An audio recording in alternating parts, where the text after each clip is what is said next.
Question: if you're happy, Victoria, we wouldn't want to presume you are. Okay, that's great. Thank you so much. Brilliant. So with that, I will hand over to Victoria. So Victoria is, I think, Learning and Development Manager. Is that right, Victoria, for Befriending Networks, which is, I'll let her introduce their organization. But she's going to run a session for us today for 2 hours, running from 1 o'clock till 3. We are going to have a short break in the middle around 2 o'clock. So there'll be a chance for you to get a drink. So don't worry.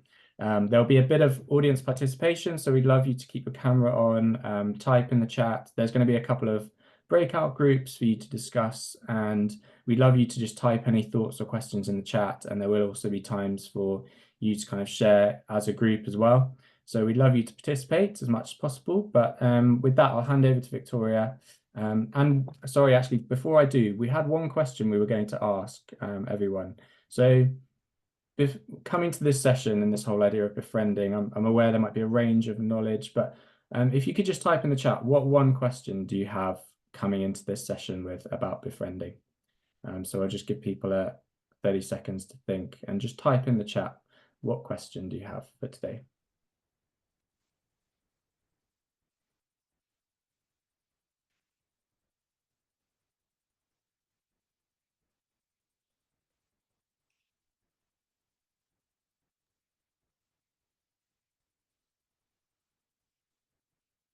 I'm aware some people here will be really familiar with this idea of befriending, some people really new to it, so don't worry. Okay, so Liz, how to train volunteers. Deborah, what training is required for church members and teams to be befrienders? Hopefully we'll help answer that one. What is best practice for befriending? I think we'll cover that one as well. How do you manage boundaries well? Helen, just say a little bit about that if you don't mind. Yeah, so I'm part of the team who works with people coming out of prison. So we've got a whole kind of team who go alongside people, and it's kind of how do you get that maintaining the friendliness, but also that sort of professional sort of relationship, that supportive relationship. How do you manage that boundary well? Thank you, Helen. A couple more questions. How do we find people who would benefit from befriending? From Megan, that's really interesting. And Matthew, how to measure our impact well as well. Megan, I wonder if you're willing to be brave and just share what was behind that question for you. Yeah, sure. So I run a sort of drop-in cafe come food pantry on a Saturday morning at B&A Church, and we've got a small community, a regular community that drop in, about 16 people, I suppose, but we'd love to grow it. And it's how do you find people that maybe are housebound or unable to get to other stuff nearby? How do we find them and invite them along? Interesting question. Great. These good questions. And then James, how do you go about promoting a befriending service? Great question. Rose, agree, best practice and boundaries. So some great questions. I'm aware a few people have joined late. We're going to hand over to Victoria now, and she will lead us through the next 2 hours of her session, but there will be a short break in the middle just to remind you. And over to you, Victoria. Yeah, well, thank you, everyone, and thanks for all the questions. I will hopefully naturally address some of these today, but at the same time, I'm aware I might not be able to squeeze everything in. So what I will do is when I circulate a copy of the slides to the team at Love Your Neighbour, I'll take a note of these questions and any additional resources or events or anything like that that I'm aware of that could help. I'll include in that information just to try and support. But yeah, without further ado, the previously scheduled event. As said, my name is Victoria. I'm the Learning and Development Manager at Befriending Networks. For anyone that doesn't know who Befriending Networks are, we're an intermediary network for befriending organisations in the UK and beyond. Our members form the largest network of befriending services in the world. And as a charity, we focus on supporting the delivery and operation of befriending in every way that we can, with things like today. So our agenda for this afternoon is looking at what is befriending, our top tips for being a befriender, as well as top tips for supporting befrienders, how to support people without jeopardizing our own well-being, as well as the important topic of boundaries. It's already been mentioned today, and signposting. So in our 2 hours together, we are going to try and cover as much as we can. And like I say, the slides will be circulated too for anyone that wants a written copy of resources. So what is befriending? Well, we've just kind of addressed it in the questions there about how do we market it? How do we find the right people? Befriending can come in many shapes and forms. It's a social support that can be done through telephone provision. It can be done in person, by email, by letters, one-to-one, in groups, while playing dominoes, while knitting, while walking. Like you name it, there is a befriending project somewhere doing it. So with such diversity out there, it's important to remember there is often a common goal to befriending. Do we know what that is? So your first task today, if you could pop into the chat function, 3 words maximum, but what is the purpose of befriending?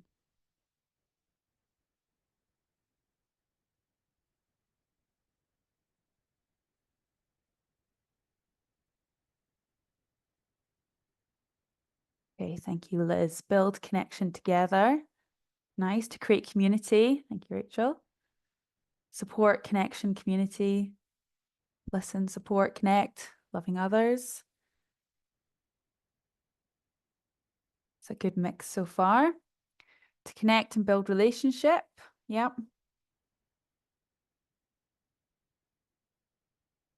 Oh, to intentionally support others. Simon, I like that answer.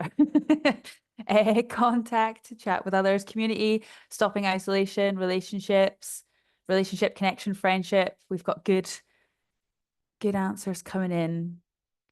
I like the fact that community and connection is running throughout people's answers in some shape or form.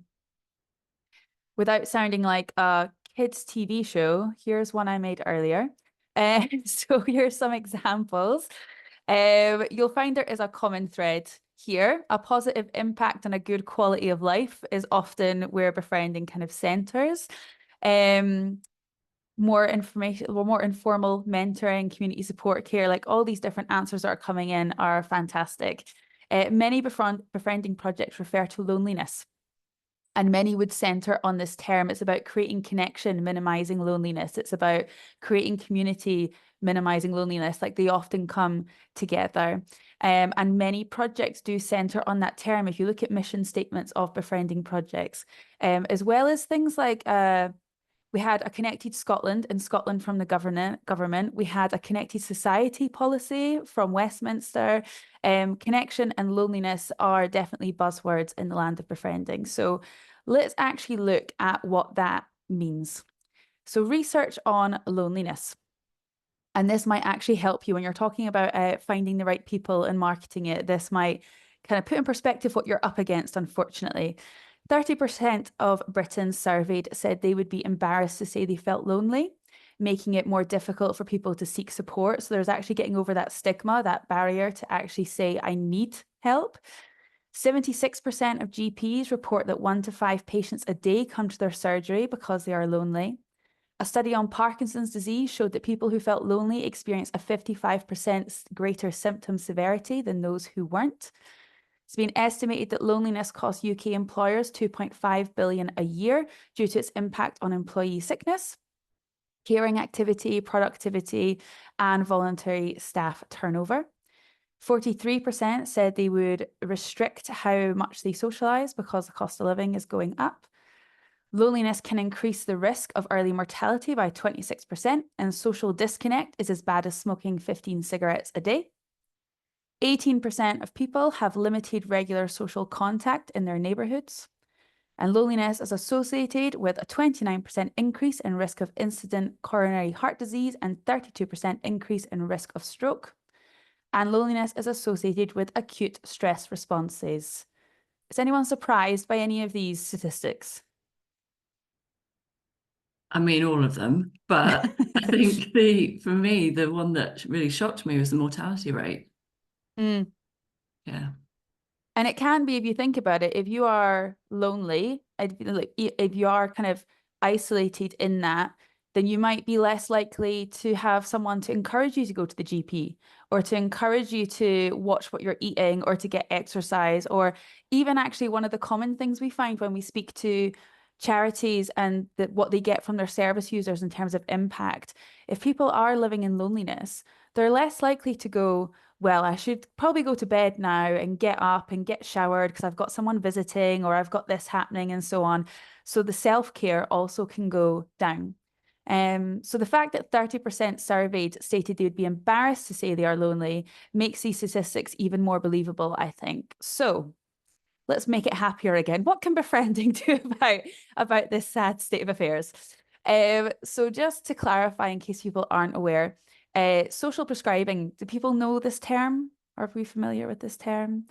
Just, I know in different areas of the UK, sometimes we call them community link workers, health teams and so on. But social prescribing is when a link worker of some kind engages with a patient to support them with a plan, which can be a series of signposting or referrals. So for example, those people going to the GP for loneliness are referred a befriending service because that would help improve their emotional and mental well-being if they were more connected. So an average of 28% fewer GP consultations have happened since social prescribing was launched, and signposting social support engagement such as befriending rather than things such as antidepressants or other more medical interventions. Befriending often provides people with new direction in life. There was 24% fewer attendances at A&E since social prescribing launched and began signposting social support such as befriending. For those who may be experiencing or at risk of chronic social isolation and loneliness, befriending can be a vital lifeline. And studies showed befriending had a significant 25% decrease in positive impact on anxiety and depression. Befriending can open up a range of activities and lead to increased self-esteem and self-confidence.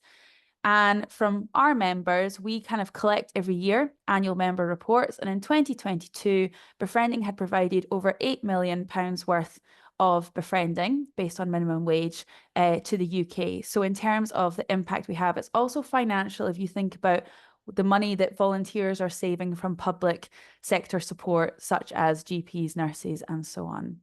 So with all that in mind, just to kind of clarify what is befriending.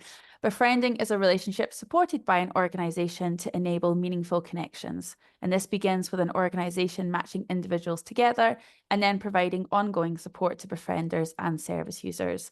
And this relationship is then monitored by the organisation and supported at all stages, including managing the ending. And as addressed by the question in the chat, including we monitor to make sure we can see what impact it's making and be able to report on that as well. So like I said at the very beginning, it can be very diverse in delivery.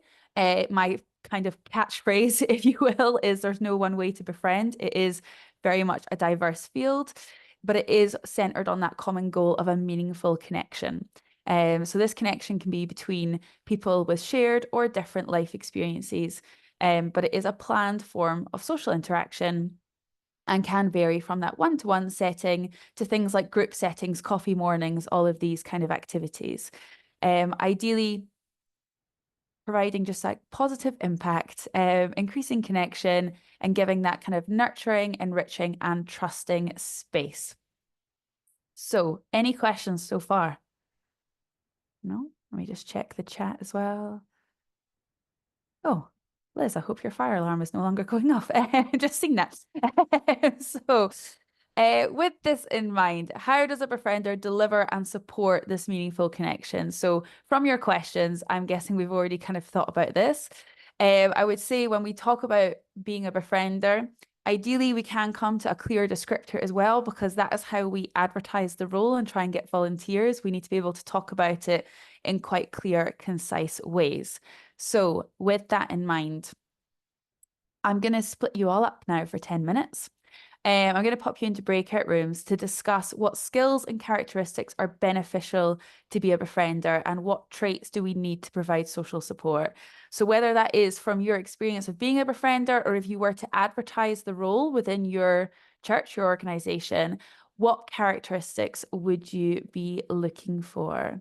And just to check, does anyone need me to share the screen into the breakout rooms or do we understand the question at hand? I'm seeing nods. Okay, hopefully there's at least one person in every room that knows exactly what they've been asked to do. So you should get your pop-up now.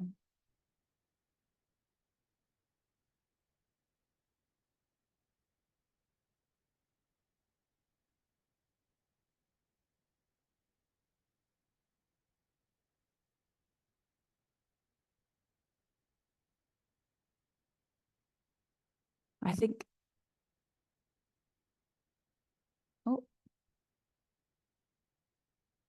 Oh, would you like me to join one? I don't think I was assigned to one, but I will probably join. because you're the host. But Probably, feel yeah. free I'll to just hit join. join. I would suggest pausing the record as well, if you Yes. can. So Good it's not idea. just me.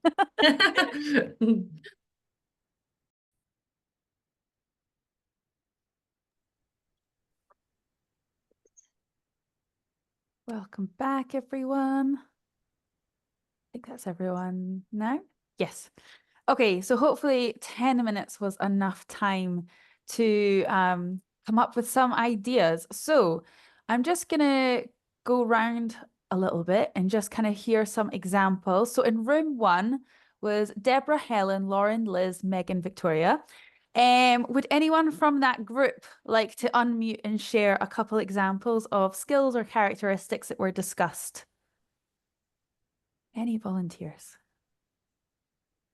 I don't mind doing it. Thank you, Deborah. Please contribute if anyone from the group.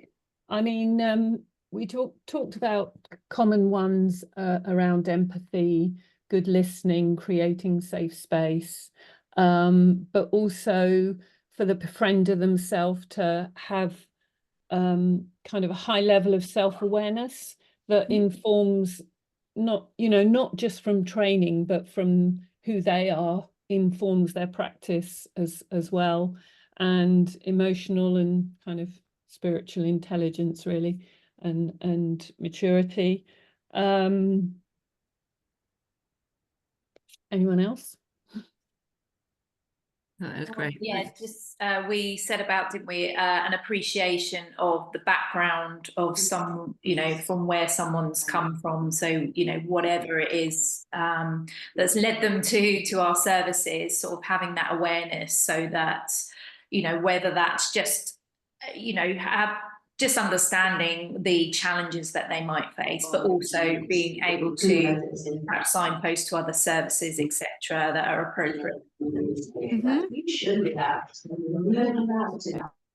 Definitely, definitely agree. And I think we often talk about that under the term cultural consideration, as in their family background, their housing situation, religion to the neighborhood, rural to urban, can have different settings on how confident someone might be to get on public transport to come to an event versus not, or there's loads of different things. There's so many variables that can influence. So just being conscious of that what might seem easy for one person could be difficult for another person, and so on. Room 2, Chloe, James, Labosh, Matthew, and Rose. Would anyone like to speak for your team? So we had, again, quite similar to a lot of the stuff that's been mentioned by the other team.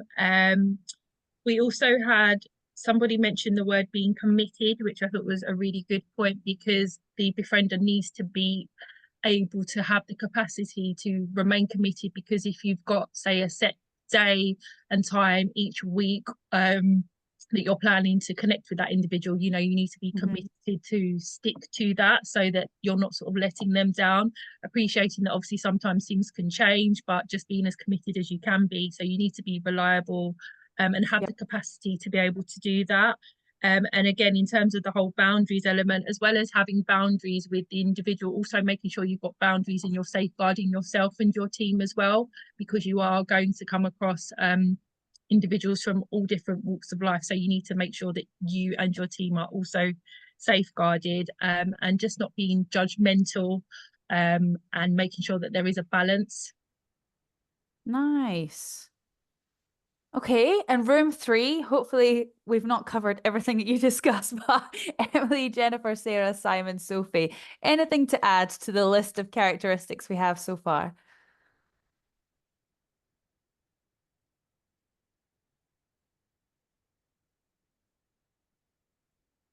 No? I can... Lots of very similar things. We talked about listening, giving people space. Sometimes they just need to talk sort of at you. Boundaries, approachable, resilience, soft skills, empathy. Lots of similar ones. Yeah. Well, it seems like everyone's got like a good general understanding of the role of a befriender and what is needed. One of the big things we would say is we obviously want to cover all of this and make all of this clear, but we also want to make the role attractive to people in the community so that they do want to volunteer as a befriender. So it's just sometimes about how we market those terms. We don't want to scare people off, but we also want to give them realistic expectations of the role. And what we do find quite commonly with something like befriending is there's an overspill in the demand for talking therapies and mental health support and things in the public sector, and it overspills into the voluntary sector, which means quite often volunteers can find themselves in situations that maybe just aren't appropriate for a volunteer to be in. So it's about trying to make sure, as Chloe mentioned, that we safeguard an organisation on that, and we kind of try and do everything we possibly can to protect. If we were dreaming up our perfect list of a befriender descriptor, we have a number of things that we often stress as the important ones, but to be honest, again, because there's no one way to befriend, there are different things that are needed for different projects. So these examples I'll show you are just some of the key things that we would look for in a befriender. So for example, we would want someone that encourages participation. So in terms of helping the service user, that person accessing the befriending service, we want them to develop, whether that is in their social confidence so that they do connect more with the community or are more outgoing, or just to feel more empowered that they have some choice in the matter.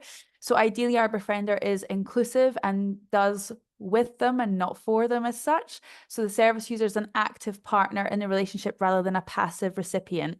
So how a befriender responds to things, how they involve them as part of this and requires their sensitivity. That can be something as simple as, next week, are you still okay for me to come round on Tuesday? When I come round, what time would suit you best? Or is there any specific activities that you want to do next week, or anything like that that kind of encourages their input? We also would argue that it's good to have fun, and that we can't kind of underestimate the impact of just goodness, just good social support. So befriending can bring fun to someone's day. They can also make sure that when they do pick up the phone, they're bringing a positive tone and pitch to their delivery, and don't make it sound like I'd rather be doing anything than speaking to you right now, because that's not going to help anyone. But also, if we are crossing thresholds into people's homes, we're not coming in and automatically complaining about how awful our day is. So it's things like that, about just thinking about how we can bring positivity into befriending. But also, yeah, importantly, allowing choice. So just making it clear, the volunteer, the befriender, they're there because they are choosing to volunteer. They have chosen to take part. Our service user has hopefully chosen to be referred or to access the service. And therefore they can kind of put that forward, that they're there because they want to be there. And that hopefully helps them feel less isolated, feel more connected, helps to build that meaningful connection. But also we can make sure that there is choices on offer of how that befriending relationship then forms. As Liz, you were mentioning, we also want to make sure we understand the whole person. So we don't want to just know them by a couple characteristics such as recently divorced, or a single parent household, or recently got made redundant and things. There's lots of things that make a person. So we want to make sure that we're not just identifying them by one little aspect, and we are trying to get to know them within the context of all the aspects of their life, so that we can get to know them better and build that relationship, which then leads to building the trust and feeling better supported and so on. Befriending can also create new opportunities though. A lot of befriending services refer to befrienders as community connectors, especially for those that might be housebound. If a befriender is coming in or phoning, they might be letting them know what's going on in the community on a wider scale. So almost acting like a walking, talking billboard of what's going on in the neighborhood, that might be like, oh, I thought you might enjoy it, we could do it together, or there's a group going, or did you know that the service puts on this bus, or anything like that, that they might not have access to in their home, either because they don't know to look for it, they might have technology poverty or technology inability, so they can't just check a website, lots of different things. So befrienders can also create new opportunities for people. And importantly, they can help to establish trust. For most befriending projects, if someone is socially isolated or lonely, it's normally there is some history there of bad relationships, whether that is someone's let them down in the past, a service hasn't been reliable in the past, anything like that. So as was addressed from the group discussions, people being reliable, being dependent is a key thing. We want our befriending services to be something you can depend on, not to create a dependency on that service, but to be able to depend that they will do what they say they will do. Once we learn to trust one person, it can make us more willing to trust others. And again, that could help us connect more with the community on a grander scale. And we also want to create equality. So quite often, if you think of things like mentoring relationships, if anyone's worked in mentoring, they often start off with a power imbalance. Whoever is the mentor is the one with the power because they've got the information, the knowledge, the skills to pass on. And then as mentoring continues, it balances out more evenly. With befriending, ideally, we are equal from the start. We want our befrienders to realize that everyone has something to share, something to learn. The way I like to look at things, everyone's an expert in something. Everyone has something to teach, to share. So ideally, the relationship is about being with someone. We're not doing for, as discussed earlier as well, the topic of empathy. We're trying to be empathetic to their situation, but not pity them. So it is just about creating an equal and supportive relationship. Befriending can also help to tackle challenges. So the challenges could be little things like I'd like to be able to walk around the block myself and feel confident to do so. It could be things like I want to get a better sleeping pattern or eat better or anything like that. The befriender's not a fitness coach, they're not a dietitian or anything, but they can help hold them accountable by just asking things like, oh, what did you have for dinner last night? And did you make it yourself? Or anything like that to get them thinking. So Befriender can support the service user in tackling new challenges, but importantly, again, that self-awareness, engage. We don't want to set anyone up to fail. That's never positive. But it could just be breaking it down into smaller steps to then overcome a bigger challenge later on. So there just are 8 ones that we kind of argue are good qualities to have for a Befriender, but definitely not the full scale of skills. So looking at this list, do you feel the people that you work with or people in your team have this skill set? If you put in the chat function from 1 to 8, how many you think your team have got covered? Or you yourself, if you wish. But a number of 1 to 8 of how many you feel you already have in the bag.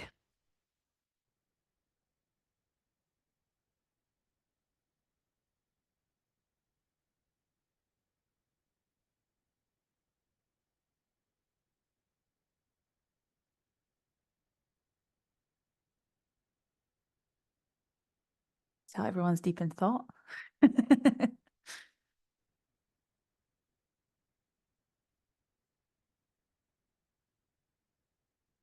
Excellent, Bosch. Top of the class. Full house. 3 or 4 from Liz. Interesting. Deborah, I'm going to take from your answer that you, like, together, you make the perfect team. Yes, but there are some settings where we will only kind of take befrienders who do fulfill all the 8, really. Yeah. Okay. So what I would say is for any skills we feel we may be lacking personally or within our befriending team, not to worry. Practice makes perfect is a phrase for a reason. We evolve, we adapt over time. But importantly, our service users will not expect you to be, or befrienders to be absolutely perfect from day dot. It's an evolving social support, adapts over time. There's so many different variables. You have to learn a bit about each other to feel fully comfortable and so on. So we don't want anyone to feel pressured, and we don't want any services to pressure volunteer befrienders to feel lesser than if they don't think 100% I've got this. But we would say if at any point a befriender feels they are struggling with their role or the responsibility, we would recommend that they access support from the project staff. So let's look at how we can do that, shall we? So when we are supporting befrienders, there's lots of different ways we can do it. In terms of good practice in befriending, we would say that a volunteer must have a one-to-one meeting once every 6 months minimum, but we would recommend once every 12 weeks. Depending on the service that you deliver. If you are working with people, for example, that have dementia, we would say more frequently because their health can decline rapidly. You just don't, it's like how long is a piece of string? So support may need to be more often in that case. But in terms of how we support befrienders, there are different ways we can do it. So I would like you all to think about if you had a problem within your role, if you had a problem and you had to access support from a colleague, what method would you prefer in that situation? So I'm going to launch a poll. It's single choice, I'm afraid, so you must only pick one. But if you needed support from a colleague, which method of support would you prefer? Telephone support, text support, email support, online support, group support, or one-to-one in-person support?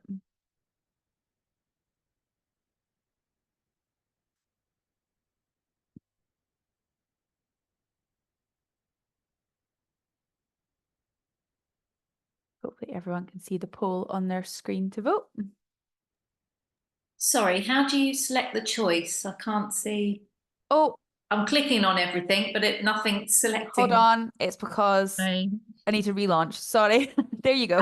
That's enough. Thank you.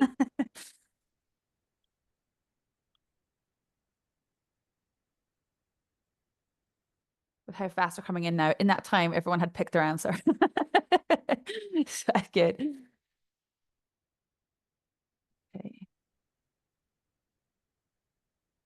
Interestingly, I'll stop the poll there. We have a full house for one-to-one in-person support. So always, you will find one-to-one is one of the more popular answers, possibly because in terms of communication, without chucking too many stats at you today, in terms of communication skills, 55% of our communication is body language. 35% is your tone, and the rest, which I want to say is 7%, is or 38% is your word choice. So body language does make a huge chunk of how we communicate with people, how we feel understood, heard, and so on. So with that in mind, in-person support can be more effective, but also then it takes up more staff time in terms of capacity to offer that one-to-one in-person support. What we would say is there will always be diversity. Some people, because of their things like their timing, would prefer just, I'm going to email you. Can you just email me the answers? While other people might go, can you please phone me? I would like to speak about this, and so on.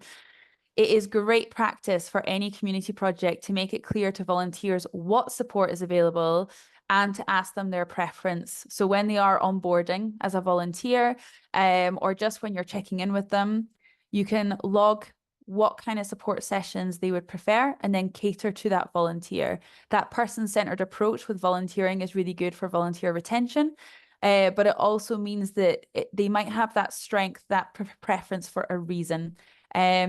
So just to be aware of that, if we do pick a support method that is helpful, they're more likely to feel comfortable, they're more likely to share and report to staff how they feel, the impact the project is having on the service user, the impact it's having on the volunteer themselves, and so on. So yeah, definitely within this team, the one-to-one in person is the dominant factor, but it is good to think, what else can we offer? For a lot of projects, emails are done regularly, almost like a newsletter every month. And just a reminder, if you need any help, please contact me. I know a lot of projects for reporting impact, I forget who asked the question on that, but for reporting impact, a lot of projects use things like Microsoft Forms or Google Docs. So after every befriending visit, they kind of fill in details. How long did you spend with your match? Do you have any expenses to claim? Do you have any safeguarding concerns? Yes, no. Do you need a call from staff immediately? Yes, no. I love Microsoft Forms because I get an email every time one gets filled in. So it means I can efficiently support people.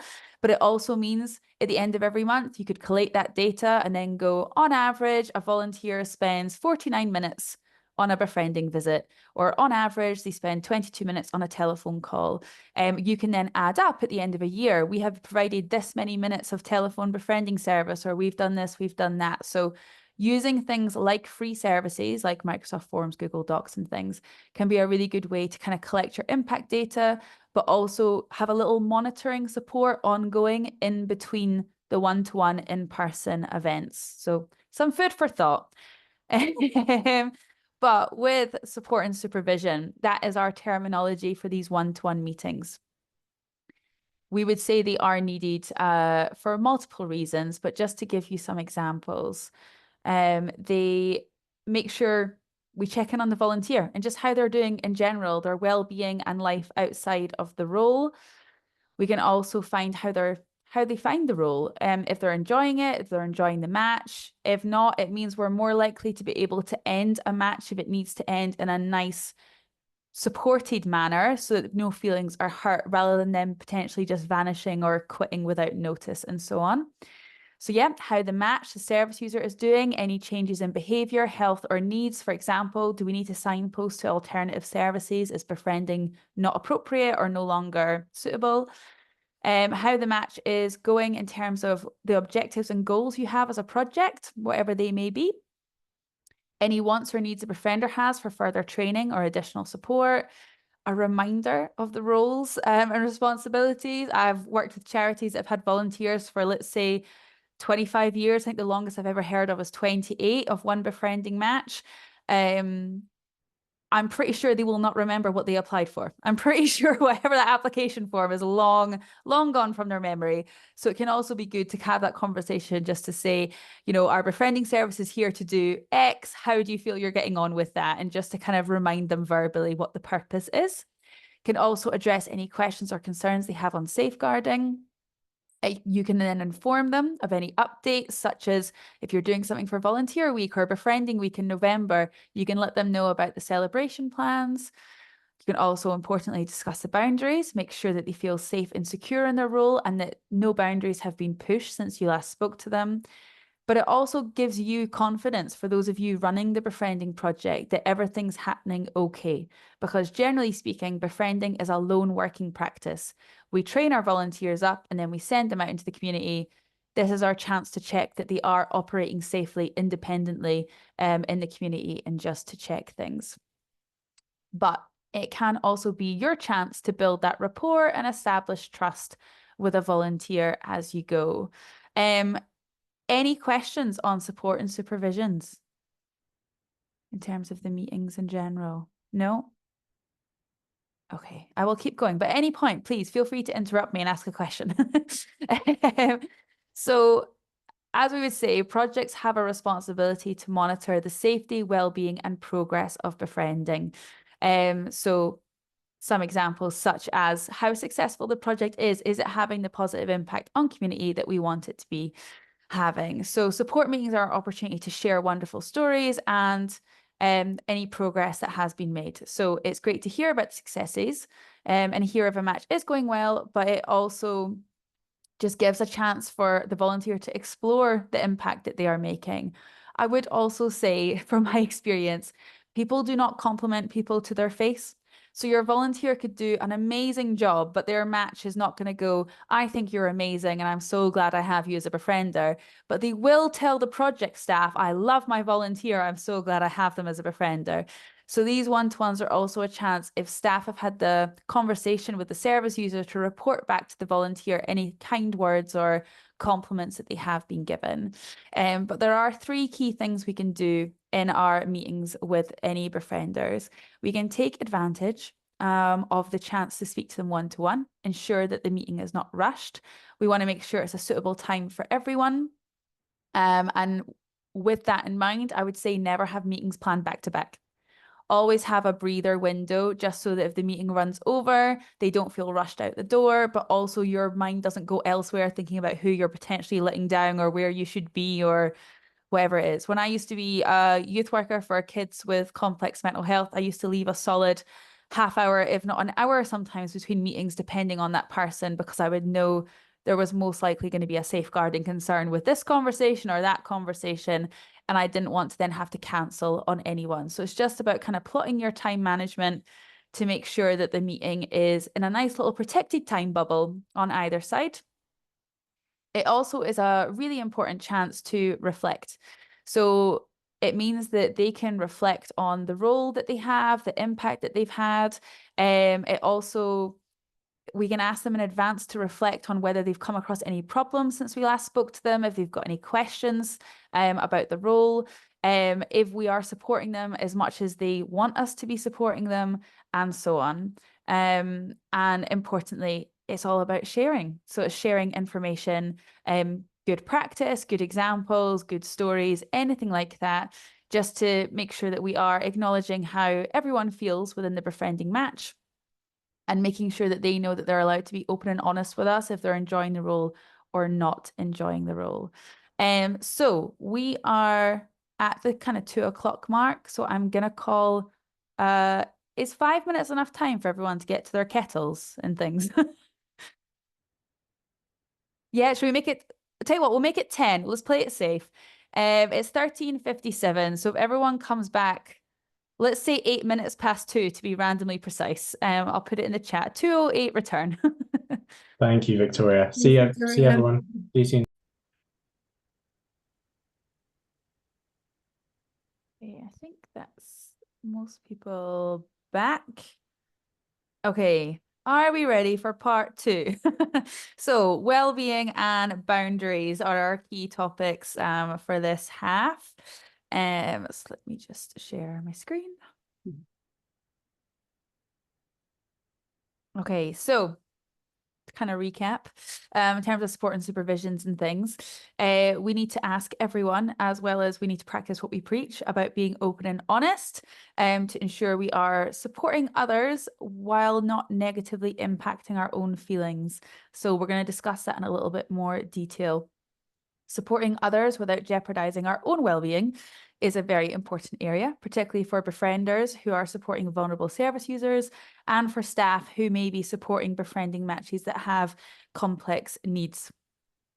So with that in mind, befriending projects tend to support people within the community who are vulnerable, isolated, or lonely.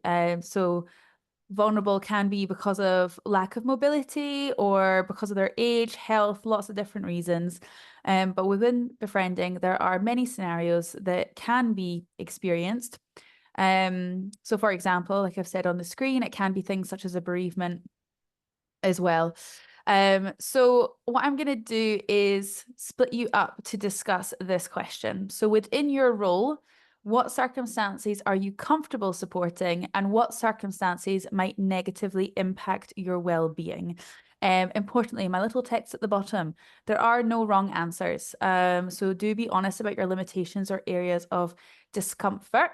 No one's here to judge anyone else. It's just thinking about what might actually be upsetting for you to handle, or might just kind of wear on you a little. So I've recreated the breakout room, so you're all with different people this time, and you have 10 minutes on the clock again.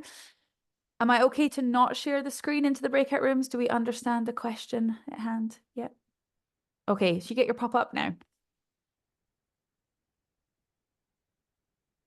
And again, Rachel, feel free to pick.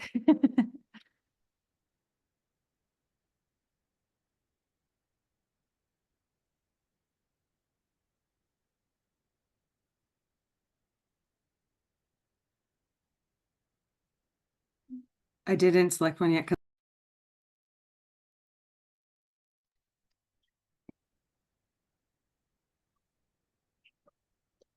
Welcome back, everyone. So rather than kind of go each group to each group, I'm curious if anyone's happy to share whether they found quite some common ground in their group of the line between comfort and discomfort, or if we were quite different from others in the group.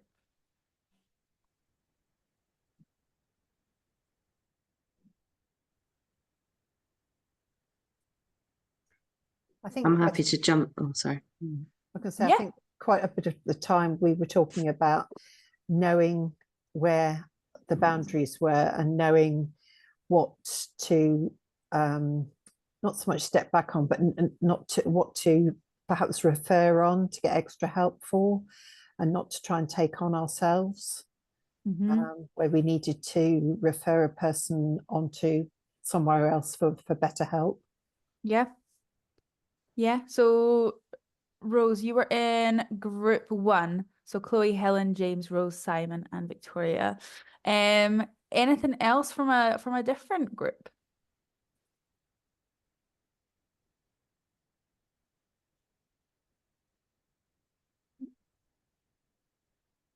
Okay, go on. I was just gonna say, from our group, we were all a bit like, oh, actually, we're not sure. We've kind of, the majority we're reflecting on, had we actually asked that question to ourselves or of our team. And so reflected quite about actually, what does that mean? How does that work? And then we kind of discussed bits around, we kind of were considering what are the boundaries, what are the kind of spaces where people would feel uncomfortable. We talked about like within gender, and like if you're a female, like where do we feel appropriate about then befriending someone of the same sex or a different sex. And then we talked about also the individual, and what this if the befriendee, I don't know what if that's the right name term, but like the befriendee, like what their experience is. And so if then the befriender has similar experience, that can either work in that it can be like really beneficial because there's level playing field, or like not level playing field, but there's like awareness and interest, but at the same time, depending on what it is, it could also be triggering for the befriender and maybe not appropriate. So we kind of chatted about a few of those things. Yeah, so there's a lot of projects, we call that kind of peer support befriending, where you're matched up on like shared lived experience, as such. So I know one charity called Families Affected by Murder and Suicide, where you're paired up on what version of murder, or like if 2 people have both lost a child to suicide, they get paired up. There's also a eating disorder charity I'm aware of where you get paired up with someone who has experience of the similar eating disorder. And yes, like you say, there's that balance of someone actually understands them. That's what the whole point behind support groups are, that you don't have to translate your language. People know what you're talking about, but it also then has that safeguarding concern that both parties can find it draining. So there has to be that level of monitoring and support throughout to make sure that everyone feels that they're still in a safe space, as well as making sure that people aren't getting competitive, as strange as it sounds to say, but it can be who's had the worst experience. Competition sometimes with anything, even things like bereavement and things, people can not on purpose, but automatically reflect on their own and share their own, and sometimes it's helpful and sometimes it's not. So there is definitely that kind of awareness to be had. Megan, you were going to say something. Yeah, funnily enough, what's just been said was pretty much what we were talking about gender and what we were comfortable with supporting, and our own fragility at times, and what we felt was too raw for us to support, but later on, perhaps down the line, might be something that we, feel that we can give support on because we've lived through it. So yeah, basically just what's been said. Yeah. In terms of the gender and with good practice, what we would recommend is when you are speaking to a service user, a befriendee, you can ask them what their preference is, but you do not take it like an order. Nice. So we ask about preference because there can be reasons.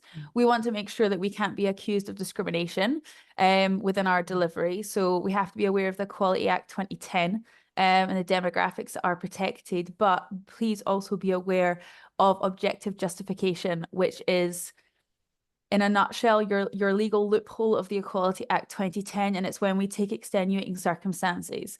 So for example, if someone has recently been, actually I've had this example where a gentleman wanted,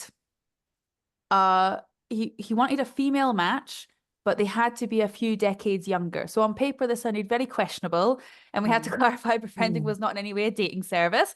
But then it turned out, because he'd recently been bereaved, he missed female companionship, However, he was very uncomfortable with someone of a similar background era sitting in his wife's chair. So he wanted someone who was completely removed from his wife, so it wouldn't feel like a replacement. So that was like objective justification to specify that age. We also have to be conscious of things like if people have been in relationships of abuse, they might not feel safe in a one-to-one with the gender that the abusive relationship was with. So it's things like that that we can actually specify, but they have to feel the trust with us to disclose those details, which is why also there sometimes has to be that rapport before a match can happen, so some awareness. But it is definitely good to think about what your capacity is a project, but also your capacity if you are the ones supervising befrienders, what you're able to support within things and work it out. So definitely do consider your boundaries as a scheme, as a befriending scheme, and then think about what you're putting out there. So look at your marketing, your materials, your referral form. Are you suggesting those limits, or are you just telling people that they're being rejected from the service for X reason or Y? So it is good to have that kind of clarity with everything. When it comes to our befrienders, some top tips that we would have for them and their own well-being, for those that are out there supporting the community, we'd ask volunteers to monitor their well-being. So whether that's how they register their mood, if they journal their feelings, be aware of their energy levels as well. Sometimes if you feel that sense of low and dread going to a role, it's telling you that this role is not suitable for you. So just making them self-aware. Also to monitor the impact of befriending. So if a volunteer is aware of how they feel before and after a meeting, that would also tell them if the meeting themselves, the befriending meeting, is draining them in any way or having that negative impact. But you can also ask them to reflect on what they're getting out of befriending, so that they can see what the pros are and they can measure up whether the pros outweigh the cons. But also just to highlight, if it is having any form of negative impact, to contact staff team or those operating the service as quickly as possible to get that support. But like I've just asked you, ask them to know what topics they find difficult. So where are their personal boundaries in terms of certain areas, because that can help them be transparent with their match. If they find something difficult, to actually say, do you know what, that topic's quite upsetting for me, and actually just be able to have that honesty, or whether they can declare it early so we make sure that they're not matched into something like that. Also, same as what I said for scheduling support and supervisions, I would say always have free time before and after so that we have time to prepare and to process, so that we're not carrying any feelings into our next activity of the day. So just having that space to breathe, and also to be conscious of what's available from the project or from other befrienders. There's lots of services that bring volunteers together so they get some level of peer support from others that are delivering the role, and just to make sure that anything that is available is taken advantage of. But it'll be up to yourselves to work out how to frame this. It could be that it's just like a top tips poster that you create for volunteers. It could be that it's a little reflective journal that you present to volunteers. There's no one way for someone to protect their well-being, but as long as they are conscious of how they feel and are able to verbalize that, then that's a plus. Job well done. So in terms of well-being, one of the most common reasons it is jeopardized, especially in community work, is just from having hearts of gold. Like, that is basically what it comes down to. People go above and beyond to help others and put others before themselves. Now, empathy and sympathy are often words that are mentioned and are often confused. I'm going to ask you all to put in the chat, which is it A or is it B? What is the definition of empathy? Is it feeling what someone else feels, or is it understanding what someone else feels? But on this one, there is a wrong answer. Well, let's just see. 50-50 chance, people.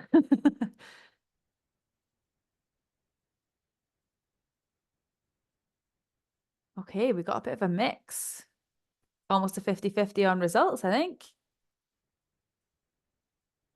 Interesting. Okay, so congratulations to, now I would say, a few of you. Empathy is A, feeling what someone else feels. So this can have a meaningful impact as a person can feel understood, they can feel heard, they can feel less alone.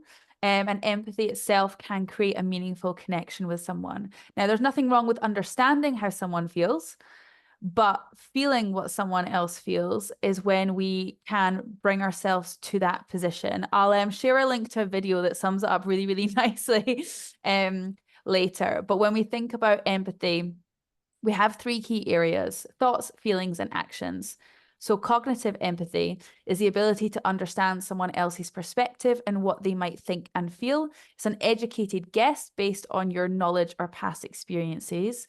We have emotive empathy, which is when we have the feeling with someone. So we stand shoulder to shoulder, our mirror neurons fire up, and we can experience others' emotions automatically or by choice. That's for people like myself that find themselves crying at TV talent shows and dog commercials and all sorts. I'm the emotive empathizer. Then we have empathetic empathy. So this is the doing part of empathy. It's when the understanding of others and sharing of feelings moves us to act. So this could be sitting in silence, providing direct help, or researching options for support. So it kind of breaks into three key elements there. So in something like befriending, if we're wanting to help someone through a difficult situation and be empathetic, we can consider what we know and consider how our experience can help you understand. To be emotive, we consider how you are presenting yourself and when best to share your thoughts or opinions. And to be empathetic, we can consider where we can signpost to for supportive action and consider who you are supporting and what they may need. So with empathy, we need to consider, again, that cultural considerations. Someone could tell you that they recently suffered a bereavement, their grandparent passed away. Now, that might automatically make you think of a time when you lost a grandparent. However, words can be different. Someone's grandparent could have been their parent role. It could have been their main guardian. So although it makes you think of what your grandparent was to you, it might have nothing to do with their experience, because though they have the title of grandparent, they were actually the best friend, they were the father figure, or the main support is who they lived with.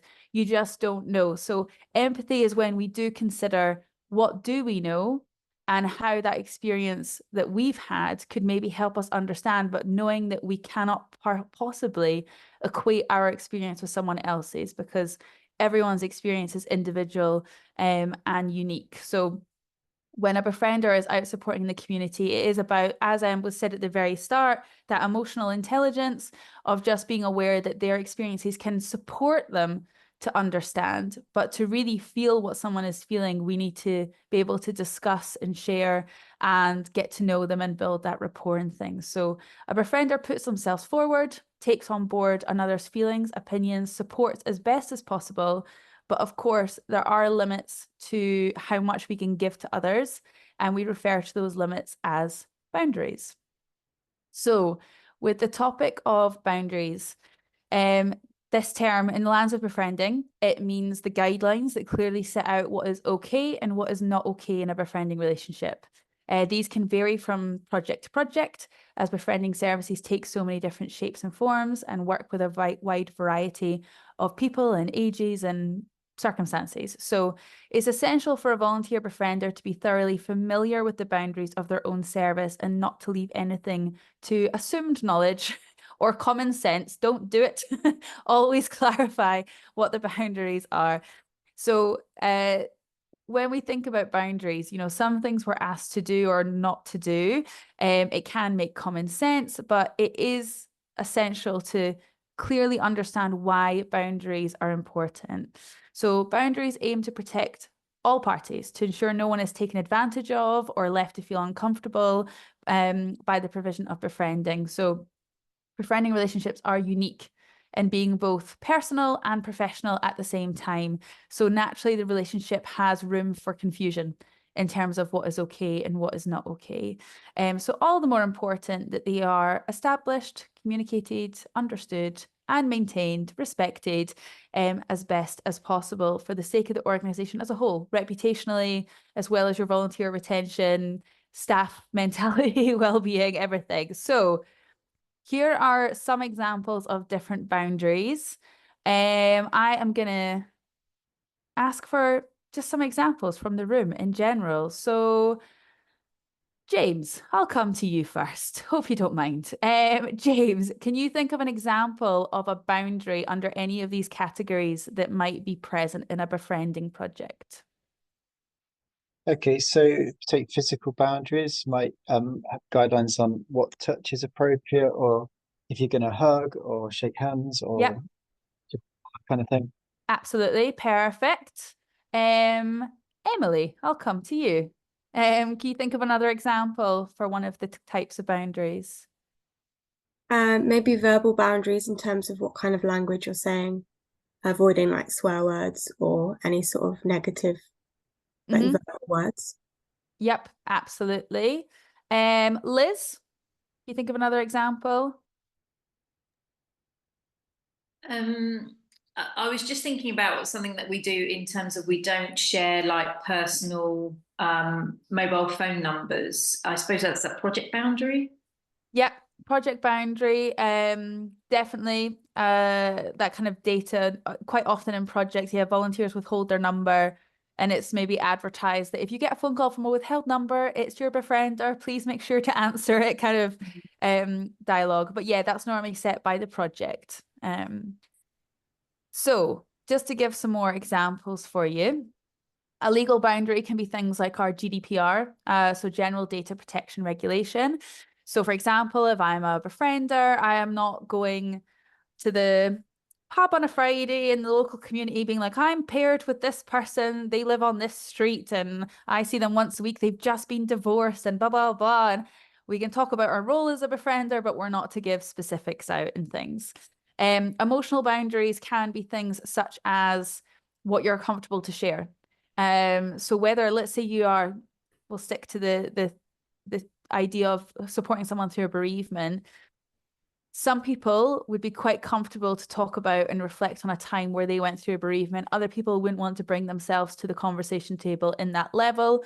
And it's up to your personal gauge what you're comfortable with or what you think would support them. Financial boundaries, again, vary project to project, but commonly it's no cash handling. So there's no taking their money and doing a food shop and things unless it's a shopping service befriending project, or unless it's something like a food bank, then that's quite common that there's food getting delivered and things. But again, normally set by the project, but trying to make sure that one favor, I've heard it from far too many projects where someone went, I just got them that milk that one time, and then next week I was getting milk and bread, and then the next week it was milk, bread, and cakes, and the next week, and the shopping list gets bigger and bigger. So sometimes these boundaries are set to make sure that people aren't taken advantage of with their kindness. But like James said, with physical boundaries, can be things like no manual handling. So we're not supporting people to go to the bathroom, but we might be helping them get out their chair if they need it, kind of thing. So again, those boundaries are often set by the project. Verbal boundaries can be things such as maybe for the past week, none of your befrienders were talking politics to avoid any aggro. So it's little things like that of like, what is appropriate? Project boundaries can be things such as acceptable behavior, or it's 1 hour maximum and you can't stay any longer kind of thing. And spiritual boundaries can be things such as, I must be better at it because I'm more committed with my time type mentality, anything like that. Or just judging someone because they don't do a certain practice in a faith or anything. So these are just some examples of the boundaries that we have. Quite often when I'm doing volunteer training for the person that said about training befrienders, boundaries is something I spend a lot of time on. One of the ways I like to do it is come up with little scenarios on cards and have people put them into 3 piles. The situation's okay, the situation is not okay, or the situation's okay this once. And then at the end of a set time, get them to say what they thought was okay and tell them either why they're right or why they're wrong. Because if you just give people a list to read, only 10% of the population statistically learn by reading. So by turning it into a game, people are more likely to take boundaries on board. So do keep that in mind. But I would say when we are supporting people, if we don't know them very well, how are we supposed to know what their boundaries are? They'll have their own spiritual boundaries, personal boundaries, physical boundaries, and so on. So it could be things even like they have a preference that you take your shoes off when they enter the home, or they're uncomfortable with certain conversation topics. We don't know, we can ask, we can observe. Sometimes you can note boundaries just by observing someone and noticing what they're comfortable, what they're not comfortable with. But we do need to remember that if we don't know the boundaries, we cannot respect and follow the boundaries, meaning we can jeopardize people's well-being or comfort levels without meaning to. So boundaries, like rules, are more likely to be followed if explained. So ensure you know why a boundary exists and how to follow it. The best example I can give you is, for example, imagine a few years ago that you were told there was a physical boundary that you could not get closer than 2 meters to another human, that you could not leave your house unless you wanted to exercise locally for 30 minutes, and that you must stay at home alone at Christmas and not see any family members. If you were just told that, would you follow the rules? I do know some people didn't, but let's pretend that didn't happen. So in terms of following the rules, when people explain that people's lives are at risk or there's danger, then of course people are more likely to follow it. So the why is key, people. If you are setting boundaries for your project, embed the why. And in terms of embedding, we can make our boundaries sort of everyday conversation with little steps. So if you are setting boundaries within the project, you clarify what the boundary is and why it's in place, and also support your befrienders to talk about boundaries without feeling uncomfortable. So we can say things like, thank you for confirming our meeting time this week. Are there any key topics or activities you'd like to focus on for our 1 hour together? So we're setting the time boundary. Or, I'm afraid as a befriender, I cannot support you with that task. However, I'm happy to help you locate someone who can. Let me see if there's a service in the community we can signpost you to for assistance. So embedding boundaries can be tricky, but there is a knack to it. If we embed the boundaries in everyday conversation, so for example, if you are a 1 hour befriender each week, saying, how are you finding our weekly meetings? Like, please don't ask me to visit 2 or 3 times a week because that's not what we offer. It can become more likely. But we would say when we are talking about boundaries, we want to try and make sure we frame them with positivity. So having suggestions or alternatives to hand to avoid disappointment or to provide a solution, and to minimize chances of boundaries being pushed or broken. Broken boundaries, I think, is the most common reason I am told that people lose their volunteers. So it is important to invest the time into embedding them and protecting them as much as possible. So I've used the word signpost. Is everyone aware of the word signpost? Yeah. Okay, well, I've got the definition here just in case, but it is basically when we refer to somewhere else. So it's acknowledging we've hit our limits, but we're not wanting to abandon them. We don't want to leave them just lurking in their issue, their problem, complexity. We want to try and give them some guidance. So we signpost to something that we think could be beneficial.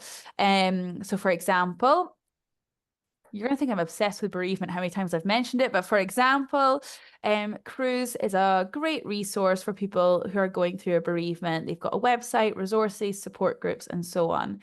Do we have any other examples we can share? I know some things will be regional, but does anyone have any other examples of other charities or organizations that have been really helpful in specific areas? Yeah, we have Advice Portsmouth in our local area, and it's just a real hub of advice, really. So yeah, when I'm unsure of where to signpost people, I generally point them towards there, and 9 times out of 10 they can be then forwarded on to the right support. Nice. That's good. Always good to have a source. We have a community centre in Southmead in Bristol, and they're really great at running art classes and pottery classes and all more sort of practical crafty things for people who want to join that sort of club. So they're brilliant. Nice. Yeah. So again, like if you were to signpost, you're kind of giving them more community, more connections, as well as an activity and something to do, or. Yeah, and our local social prescriber works out of there as well, so that's really helpful. Nice. I think definitely like being aware of your community. If you find there's any kind of networking events I've learned about a lot of things in my time just by looking at free events on Eventbrite and trying to see like what's available. Again, you've got limited capacity, but even as a staff team or like project team volunteers coming together and just asking people to share any contacts they have that are specifically helpful in certain areas, whether it's a housing association for housing problems or citizens advice, anything like that that can be helpful. Because when we do signpost, ideally we're doing so with confidence. We're not just sending them off to something. So we would say when you do signpost, and I would say the same guidance to Befriender as well, we want to make it clear that we want to help, but others are in a better position to do so regarding the topic or issue that needs signposting. So befriending can maintain for the conversation, for the social support, but there's a limit to what can be given support on. So we're going to signpost. We then make sure to speak highly of the service or person you are signposting. Try to ensure you have accurate information to provide realistic expectations and to sound confident. So whether that is just contacting them yourself to go, can I just check, do you have a waiting list? And how long is it before they could potentially be seen or have an appointment? Just to give them that clear guidance. We explain that we can check in on them, we can continue befriending if it's appropriate, and that it doesn't have to be goodbye. We highlight the purpose of befriending and the limitations of the role and what you can support with. So again, positive, like we're still here. And we clarify that their welfare will be in better hands with the expert on that topic or issue. So it's very much, we're not passing the buck. We're not just saying goodbye. We are just trying to do what's best for them. Hopefully, if these 5 steps are followed, this person feels much more confident about seeking that specialist support, and that will help to improve their situation. But also, if I'm a befriender, I feel better knowing that they're getting help and I'm not going home feeling guilty that I couldn't help or anything like that. So again, can help to protect my well-being. So to kind of summarize, we'd say, remember that befriending can have a positive impact on all participants, making a big impact on health and well-being. If you think back to the stroke and the cigarette stats and everything else, an empathetic response can allow a service user to feel less alone and to feel connected and supported by someone who understands without judgment. We want to take the time to build trust and be considerate to ensure we maintain it. And we want to stay aware of boundaries. If we feel boundaries are being pushed, we want to address it. And we want to try and make sure that boundaries are everyday topic and embedded to minimize the chance of that happening. So I've got free resources kind of built in that you'll get when you get the PDF. So we have some directly for staff, as well as some free resources for befrienders. But before it gets circulated, any questions? Well, can I just say as well, thank you so much, Victoria, for all of your time and expertise and everything you've shared with us. And we do have, I think, probably about 9-10 minutes for questions. So guys, do just come off and ask questions. Victoria, it might seem a bizarre question. Would you advise or recommend or not for settings to create their own befriending program for their own teams? Is that something? So when you say settings, do you mean like your church? Ministry areas, and yeah, we've got quite a significant social justice arm to the church, and that's where I work, and we have across lots of different areas.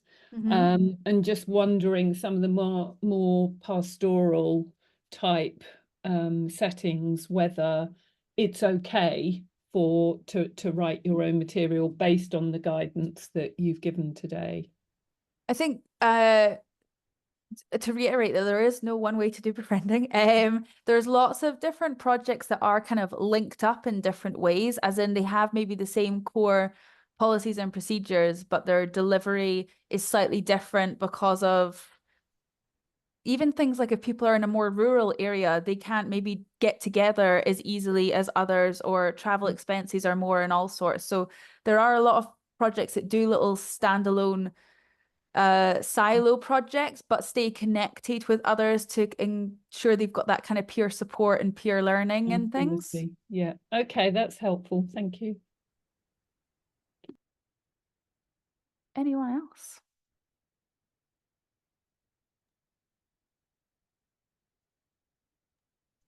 This might seem like a daft question. There's no such thing as daft questions, people. Thinking of you've got somebody who wants to be a befriender, and they're really, really keen, and they want to take on lots and lots of people. Is there like a healthy amount of people you would suggest somebody supported? Because I just know some people will want to do loads, and I don't know that that's actually good, or it might be good. I don't know. No, I mean, I think this is so. Oh, I'm gonna sound like such a little risk safety person now, but there's pros. Obviously, if someone wants to volunteer and be super helpful, that's amazing. However, my morbid little brain jumps to the what if that one person steps away and now I've got like 7 or 8 service users that are now abandoned, kind of thing. So there's that level, but also I'm like, how does that affect the quality of the delivery? If someone's got lots of matches, are they giving the same energy to every match? Or is it that, let's say they did 2 on a Thursday, the one on the Thursday afternoon gets a poor version of a befriender because they're capped out from their morning session, or they get confused and they go into someone's house and ask how their granddaughter is when actually they don't have a granddaughter, it's the other person that has a there's lots of different things that then could jeopardize the meaningful connection that we want befriending to create. So there's definitely, I know lots of volunteers that have taken on a second match, and then potentially if they're longer standing, taken on like maybe a third, while one's maybe tiered off a little. I think, I mean, it's up to your own judgment, but I would say you start them with one, and then if all goes well, you maybe introduce a second. But you also have, for anyone that has a high waiting list, if anyone's got like, I've got a really high demand and not enough volunteers, we'd recommend what we'd call like waiting list befriending, where your volunteers take on telephoning them, but on a reduced service. So maybe half an hour once a fortnight. You make it clear it's not a match. It's just someone checking in on their well-being while they wait for a match. And then that way the volunteer is doing additional support, but not to the same level. And it also means that the people that are waiting for the service are accessing something.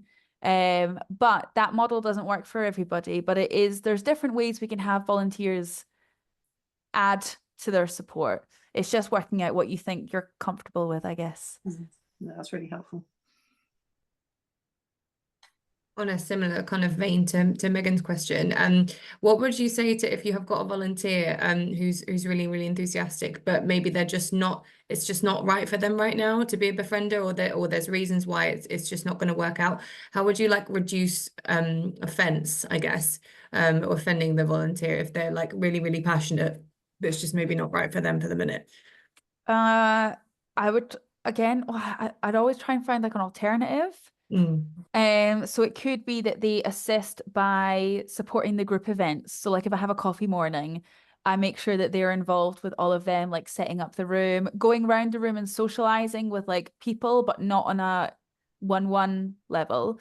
Or maybe doing like an alternative such as, I don't know, helping with the volunteer peer support sessions or something, like maybe try and find them something to do. Some projects open up roles such as like a volunteer social media, like that the 1 day a week they make sure to respond to messages on Facebook or Twitter or anything like that, or help distribute a newsletter, or I would try and find something to keep them involved, but I would definitely try to also be honest and say that this is what we need from a one-to-one. At this moment in time, I don't think you're ready for it, or I don't think it's appropriate.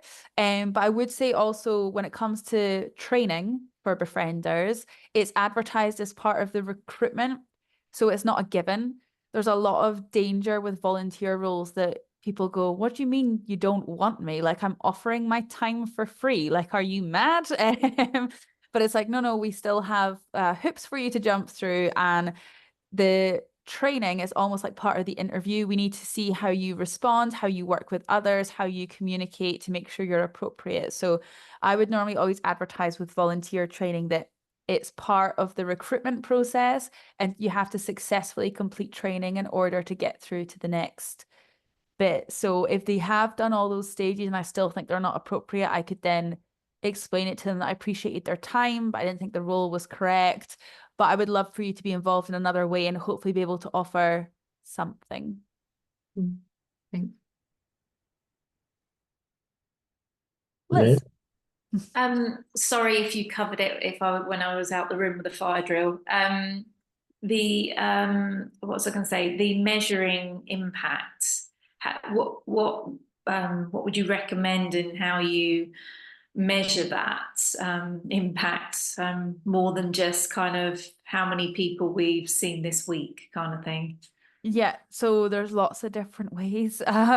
We actually have a whole course called Monitoring, Evaluating and Reporting Impact on befriending. But in a nutshell, you need to work out what is the change you want to make. So think about like, what is the impact that we're looking to make, and then work your way backwards. So if this is the change we want to make, what do we need to know that that change has been made? What needs to be in place for us to be able to measure that, to monitor that, and so on. So if you're looking to, let's say, reduce loneliness, you'd need something like a baseline at the start on a scale of 0 to 10. How lonely would you say you are? To then ask them every 10 weeks or something to hopefully see that the number decreases, so that you can say overall, 55% of our service users have a reduction in loneliness within the first 20 weeks kind of thing. But it is about thinking about what it is you want to measure and what is the best way to ask. Because I personally, when working with people in the community, don't like to ask questions like that when I first meet someone, because I find it a little invasive, or just I like to build a bit of rapport first. So it's just about kind of what you're looking to measure and how best to collect that information, and whether the volunteer is the one to collect it or if staff are the one to collect it, or it definitely does vary, but it's all about working out what the right questions are. And I would say that there is a benefit to closed questions with set options, as well as additional comment type questions where people just have a free-for-all to say things. But yeah, it really does depend what your project exactly is set up to do, and the impact that you want to make depends on what kind of key performance indicators and things you want to embed into your practice. Thank you, Liz. I'm aware we've got 2 minutes left, and I want to honor people's time and let everyone leave at 3 because we've been here for a long time. But I just wanted to say thank you again to Victoria. You've been amazing, and so much wisdom in there, and thank you for all your advice and tips and everything. And we will be circulating some resources, which I think Victoria flashed up on the screen afterwards. But thank you everyone for your time. I'm just going to hand over to Rachel for like final bit of housekeeping. Yeah, thank you, and great to see you all, and thank you again, Victoria. Yeah, thanks, Simon. Yeah, so just if you want to continue the conversation, if you have additional resources you'd like to share, we've got a WhatsApp chat that's going, and there are various different channels that you can jump into for kind of different topics that we've been exploring. Yeah, so if you'd like to continue the conversation there, go for it. Also, we'd love your feedback. If you could spare a couple minutes, I've put the feedback form there in the chat. So please do answer that if you can. I might just get someone to just pray for us. Deborah, would you be up for just praying for us as we close? Would that be all right? Thanks so much. Thank you, Father God, for this time today. Thank you for the wisdom that you have imparted to us through Victoria. And I just pray, Lord, that you will speak to each of us about how we are to implement, to share, to support, and to guide those on our teams. We ask for wisdom for ourselves, for resilience, and most of all, that in whatever we do, we keep in step with your Spirit. In Jesus' name we pray. Amen. Amen. Victoria, was there anything you just wanted to say as we close? just thank you everyone for your participation today and your input, and it was lovely to meet you all. Yeah, well, thank you again for your time, and it's been great to see you all. And we've got another forum in a couple of weeks, but we hope to see you all soon. Yeah. Thank you. Thanks, everyone. Take Thanks, care. everyone. afternoon. Take Bye. care. Bye. Bye. Bye, guys. Bye. Thank you very much. Just assuming that slides will be sent out.